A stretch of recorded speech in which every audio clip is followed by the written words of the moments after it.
Good morning बच्चों। आज सामाजिक विज्ञान का भाग 2 लेकर आए हैं। इस क्लास में हम पिछले क्लास से संबंधित विषय को लेकर आए हैं। पिछले क्लास में जैसा कि हम लोगों ने देखा, संसाधन किसे कहते हैं, संसाधन कितने प्रकार के होते हैं, और यह भी बताया गया कि संसाधन का वर्गीकरण क्या होगा। तो आज की क्लास में हम संसाधन का वर्गीकरण लेके आए हैं। थोड़ा सा पिछले क्लास का रिवीजन कर दें। संसाधन किसे कहते हैं, जैसा कि बताया गया कि वही प्रकृति में पाए जाने वाले वे सभी वस्तुएं जो मानव आवश्यकताओं की पूर्ति करते हैं, वे सब संसाधन कहलाते हैं। संसाधन का वर्गीकरण, तो संसाधन का वर्गीकरण जो है 4 आधारों पर किया गया है यहाँ पर। पहला है उत्पत्ति के आधार पर, दूसरा है समाप्यता के आधार पर, तीसरा है स्वामित्व के आधार पर, चौथा है विकास के स्तर के आधार पर। इन सभी संसाधनों को पुनः अलग अलग भागों में बांटा गया है। तो सबसे पहले उत्पत्ति के आधार पर, मतलब संसाधनों की उत्पत्ति किस आधार पर हुई है, इसके आधार पर संसाधन को 2 भागों में बांटा गया है। पहला है जैव संसाधन, दूसरा है अजैव संसाधन। जैव संसाधन में वे सभी साधन सम्मिलित हैं जो हमें जीवित प्राणियों से प्राप्त होते हैं, जैसे वनस्पति, मनुष्य, वन्य जीव। ये हमारे लिए संसाधन के रूप में विद्यमान है। उसके बाद आता है अजैव संसाधन, मतलब ऐसे संसाधन जो जीवित नहीं हैं फिर भी हमारे लिए साधन के रूप में हमें अपना योगदान देते रहते हैं, जैसे मृदा हो गया, चट्टाने हो गया आदि। मिट्टी हो गया, चट्टाने हो गया, ये सब हमारे लिए साधन का रूप हैं। जैसे मृदा से हम लोग संसाधन के रूप में मृदा का उपयोग हम लोग खेती करने के लिए करते हैं, जिससे अपनी आवश्यक फसलों को उपजा कर उसे अपने लिए उपयोग में लाते हैं। ठीक उसी तरह से कई सारे ऐसे चट्टाने भी हैं जिनका उपयोग हम मनुष्यों के विकास कार्य में करते हैं। चट्टानों में जैसे संगमरमर हो गया, कोयला हो गया इत्यादि। तो ये तो उत्पत्ति के आधार पर संसाधन हो गए। अब आता है समाप्यता के आधार पर, मतलब संसाधनों की समाप्ति के आधार पर। संसाधन जो है हमारे पास कितने समय तक रहेंगे, इसके आधार पर उसका वर्गीकरण। क्योंकि बहुत सारे ऐसे संसाधन हैं जो लगातार अनवरत रूप से चलते रहते हैं, और कुछ ऐसे संसाधन भी हैं जो पृथ्वी पर एक निश्चित मात्रा में हैं और एक दिन निश्चित है कि वो समाप्त हो जाएंगे। इसलिए समाप्यता के आधार पर संसाधनों के वर्गीकरण को 2 भागों में बांटा गया है। पहला है नवीकरणीय संसाधन, दूसरा है अनवीकरणीय संसाधन। नवीकरणीय संसाधन मतलब ऐसे संसाधन जिनका उपयोग भाई नए रूपों में किया गया है। एक तरह से इन संसाधनों का उपयोग हम लगातार कर सकते हैं, ये कभी समाप्त होने वाले नहीं होते हैं। नवीकरणीय संसाधनों को पुनः 2 भागों में बांटा गया है। पहला है सतत संसाधन। सतत मतलब लगातार, ऐसे संसाधन जो लगातार चलते रहे, जो कभी समाप्त न हो, ऐसे संसाधनों को सतत संसाधन कहा जाता है। जैसे सौर ऊर्जा, बहता हुआ जल ना, तो इन्हें सतत संसाधन कहा जाता है। इसके बाद जैविकीय संसाधन, नवीकरणीय संसाधन को पुनः दो भागों में बांटा गया है, एक सतत संसाधन, दूसरा जैविकीय संसाधन। जैविकीय संसाधन मतलब जो हमें जीव जंतुओं से प्राप्त होते हैं, इन्हें प्रायः दो भागों में बांटा जा सकता है, जीव जंतु और वनस्पति संसाधन। वनस्पतियां भी हमारे लिए साधन संसाधन के रूप में उपयोग में लाए जाते हैं।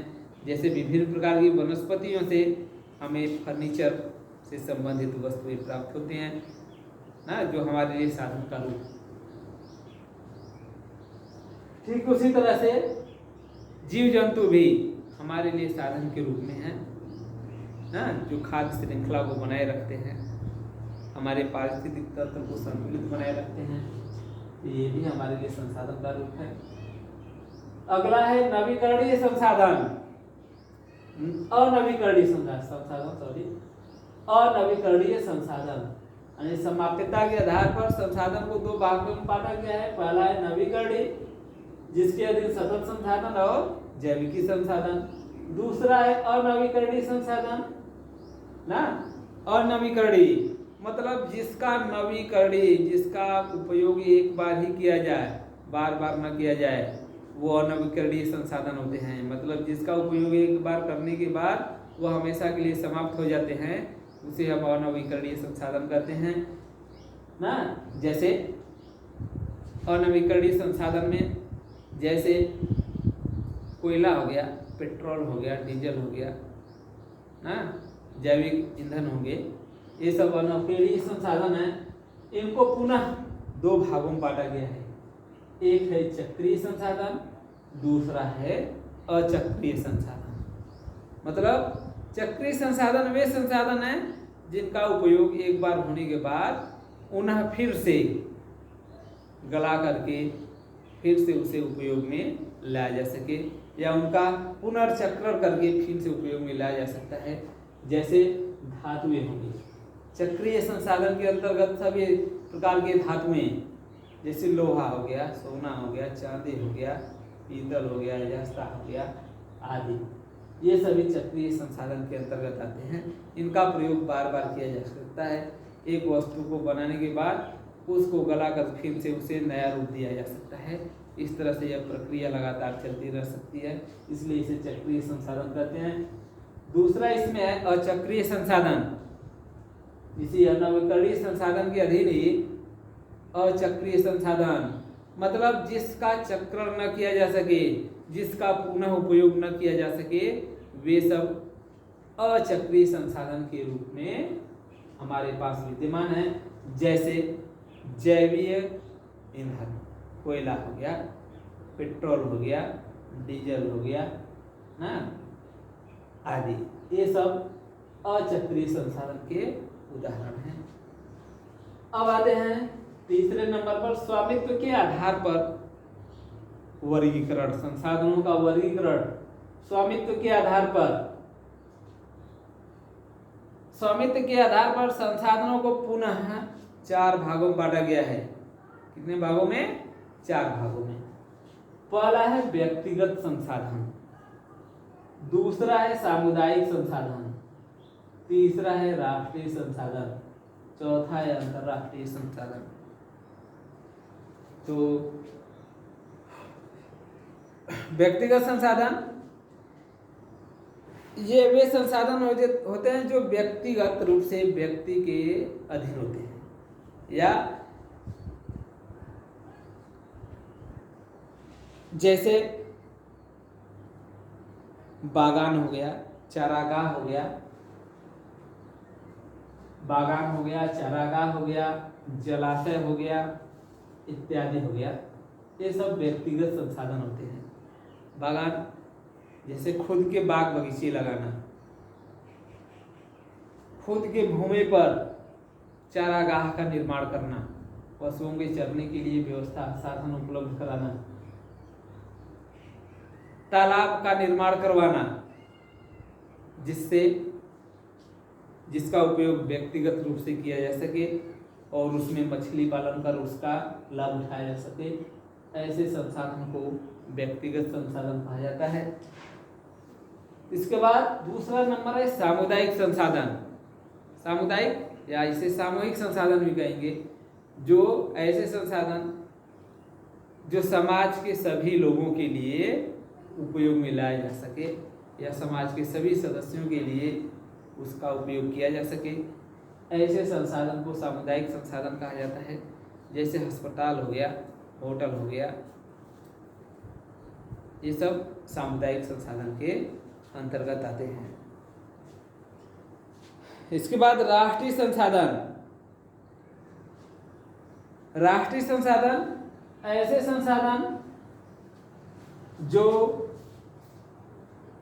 पूरे देश के लिए लाभदायक हो या पूरे देश के लिए या पूरे राज्य के लिए उपयोगी हो, ऐसे संसाधनों को राष्ट्रीय संसाधन कहा जाता है। जैसे खनिज संसाधन हो गया, किसी देश के अधीन भूमि के नीचे उपलब्ध सभी प्रकार के खनिज संसाधन राष्ट्रीय संसाधन है। वन संसाधन, वन संपदा, ये सब राष्ट्रीय संसाधन हैं। मानव द्वारा निर्मित की गई राष्ट्रीय राजमार्ग, रेल, ये सब राष्ट्रीय संसाधन हैं। अब अगला नंबर आता है अंतर्राष्ट्रीय संसाधन। अंतर्राष्ट्रीय संसाधन ऐसे संसाधन जिस पर दुनिया भर के लोगों का अधिकार हो, जिसका उपयोग पूरे विश्व के लोग कर सके, ऐसे संसाधनों को अंतर्राष्ट्रीय संसाधन कहा जाता है। जैसे समुद्र, किसी भी देश से लगा समुद्र जो है तट रेखा से 200 किलोमीटर से दूर, यानी किसी देश के समुद्री भाग से 200 किलोमीटर दूर स्थित जो समुद्र है वो अंतर्राष्ट्रीय संसाधन है। सागरीय धाराओं के माध्यम से या समुद्र के माध्यम से हर देश उसका उपयोग करने के लिए स्वतंत्र है। हर देश उस समुद्री मार्ग का उपयोग अपने देश के व्यापार के लिए कर सकता है। तो ऐसे संसाधन को अंतर्राष्ट्रीय संसाधन कहा जाता है। अब विकास के आधार पर संसाधन का वर्गीकरण चौथा है विकास के आधार पर संसाधन। विकास के आधार पर संसाधनों को पुनः 4 भागों में बांटा गया है। पहला है संभावी संसाधन, दूसरा है विकसित संसाधन, तीसरा है भंडार, चौथा है संचित कोष। तो विकास के स्तर के आधार पर यानी संसाधनों का विकास करके उसको और उपयोगी बनाना, इस आधार पर संसाधनों को 4 भागों में बांटा गया है। विकास के स्तर के आधार पर मतलब ऐसे संसाधन जिनके होने की संभावना है या जो विद्यमान है लेकिन उसका हम संसाधन के रूप में उपयोग नहीं कर पा रहे हैं, लेकिन उसका उपयोग करने के लिए संभावना बना रहता है। इसके लिए विकास के आधार पर संसाधनों को 4 भागों में बांटा गया है। पहला है संभावी संसाधन। संभावी संसाधन मतलब ऐसे संसाधन जिनका उपयोग अभी नहीं हो रहा है लेकिन उनके उपयोग होने की संभावना बनी हुई है, ऐसे संसाधनों को हम संभावी संसाधन कहते हैं। जैसे जल जो है 2 रासायनिक पदार्थों से मिलकर बना हुआ है, हाइड्रोजन और ऑक्सीजन। हाइड्रोजन और ऑक्सीजन दोनों ही ज्वलनशील गैसें हैं। इन दोनों गैसों से हमको अपार ऊर्जा प्राप्त मिल सकता है, लेकिन वह किस रूप में मिलेगा, कैसे मिलेगा, इस पर अभी विकास किया जाना है। इस पर अभी कार्य किया जाना है, इसको उपयोग में लाने के लिए उन तरीकों को ढूंढना जाना है जिसके माध्यम से हम इनका उपयोग कर सकें। तो ऐसे संसाधनों को संभावित संसाधन कहा जाता है। इसके अलावा संभावना है कि कहीं किसी भी समुद्र के लहरों से जो ज्वार भाटा आते हैं उनसे भी संभावनाएं हैं कि बिजली उत्पन्न की जा सके। तो ऐसे संसाधनों को संभावित संसाधन कहा जाता है। जैसे हमारे देश में महाराष्ट्र में और गुजरात में पवन ऊर्जा की संभावनाएं अधिक हैं, जिससे पवन ऊर्जा के माध्यम से हम ऊर्जा प्राप्त कर सकते हैं। अब आगे है विकसित संसाधन। वे संसाधन जिनका उपयोग करके हम अपने भावी जीवन में संसाधन के रूप में उसे प्रयोग में ला सकते हैं, उसे हम विकसित संसाधन कहते हैं। जैसे कोयला और पेट्रोलियम तकनीकी उपलब्धता एवं पहुंच का स्तर संसाधन की गुणवत्ता विकास को निर्धारित करता है। कोयला और पेट्रोलियम पदार्थ से हम तकनीकी सुधार करके इनका कम से कम इस्तेमाल कर अधिक से अधिक ऊर्जा उपयोग या प्राप्त कर सकते हैं। तो ऐसे संसाधनों को विकसित संसाधन कहा जा सकता है। मतलब कि जो संसाधन हमारे यहाँ पहले से मौजूद हैं उनको और विकसित किया जाए, इनके इस्तेमाल के तरीकों को बदला जाए, जिससे संसाधनों का विकास जो है या संसाधनों की उपलब्धता जो है लंबे समय तक बनी रहे। तो ऐसे संसाधनों को हम विकसित संसाधन कहते हैं। अगला है भंडार। विकास के स्तर के आधार पर तीसरा नंबर है भंडार का। मतलब पर्यावरण में उपलब्ध वे पदार्थ जो मानव की आवश्यकताओं को पूर्ति कर सकते हैं, परंतु उपयुक्त प्रौद्योगिकी विकास की कमी के कारण इनका हम उपयोग नहीं कर पा रहे हैं, लेकिन ये काफ़ी मात्रा में इनका भंडारण है।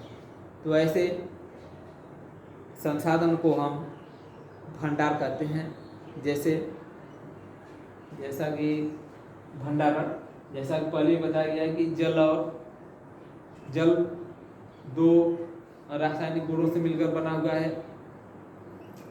ऑक्सीजन और दो से मिलकर बना हुआ है, ऑक्सीजन और हाइड्रोजन। तो ऑक्सीजन और हाइड्रोजन का भंडार हमारे वायुमंडल में बना हुआ है। इनका उपयोग, ये दोनों ही गैसें ज्वलनशील हैं, इनका उपयोग करके हम इनसे अपार मात्रा में ऊर्जा प्राप्त कर सकते हैं। तो ऐसे संसाधनों को भंडार के रूप में कहा जाता है। इनका भंडार भरमार है, जिसका उपयोग कर हम अपने आवश्यकताओं की पूर्ति में इसका उपयोग ला सकते हैं। इसके लिए हमें तकनीकी आवश्यकताओं की ज़रूरत है। अगला है भंडार के बाद संचित कोष। संचित कोष मतलब ऐसे संसाधन जो हमारे पास संचित है, मतलब उसको हम बचा के रखे हुए हैं, या हमारे पास बहुत भारी मात्रा में ये बचे हुए हैं, जिससे हम अपार ऊर्जा उत्पन्न कर सकते हैं। जैसे नदियों के जल को रोककर हम उससे जल विद्युत का निर्माण कर सकते हैं। नदियों के जल को संचित करके, इकट्ठा करके हम जल विद्युत का निर्माण कर सकते हैं। तो इसके अलावा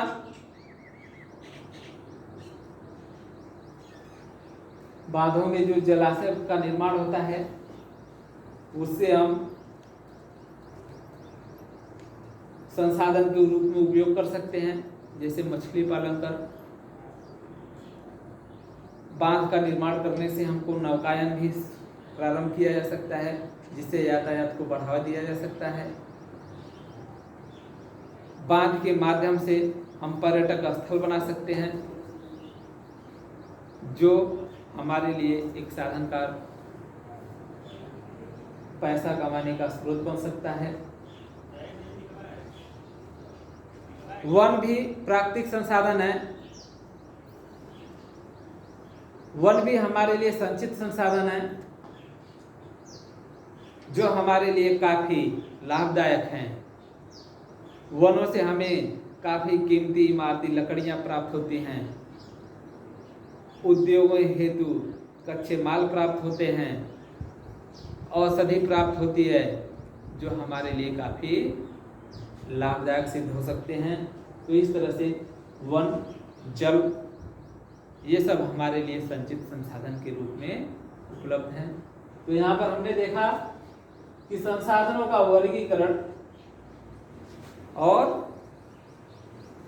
वो कितने प्रकार के हैं, किस प्रकार से संसाधन हमको प्राप्त हो सकते हैं, या उन संसाधनों का उपयोग हम किस प्रकार से कर रहे हैं, और ये संसाधन हमारे लिए कितना उपयोगी हैं। तो आज के वीडियो में बस इतना ही। अगले क्लास में अगले टॉपिक के साथ फिर उपस्थित होंगे। तब तक के लिए धन्यवाद।